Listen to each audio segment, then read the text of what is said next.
It is time for Week 11 in the NFL and time for yet another NFL breakdown. Hey everyone, Rob Wong, joined alongside by national NFL columnist John Kryk. And John, we got to begin with the Philadelphia Eagles, who finally suffered their first loss of the season to the Washington Commanders of all teams. They'll look to bounce back as 6.5-point road favorites in Indy, who got head coach Jeff Saturday his first win.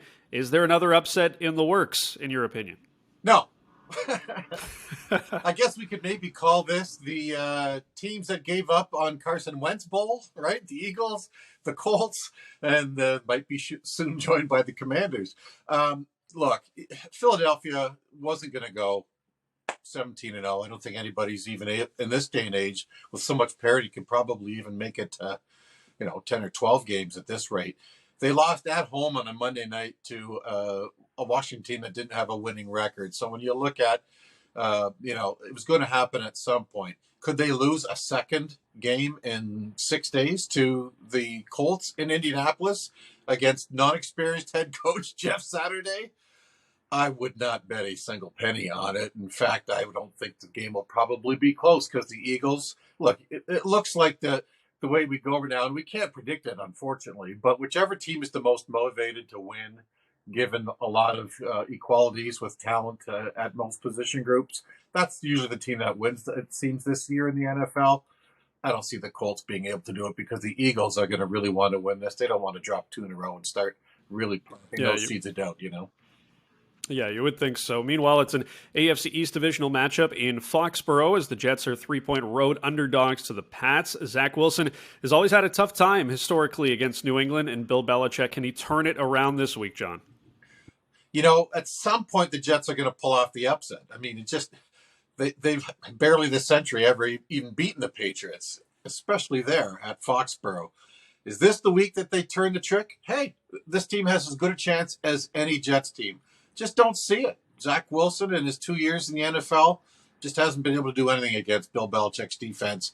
And with 2 weeks to prepare this time for the Patriots, I don't think it'll be this time. Gonna have to wait till next year, Jets fans. And lastly, to wrap things up, the Vikings, of course, had a wild comeback win over the Buffalo Bills. They are now 8-1, John. Everybody continues to deny their existence and thinking that they are legitimate, but here they are. They are slight favorites at home to Dallas this week. Will the Cinderella run continue for the Vikes?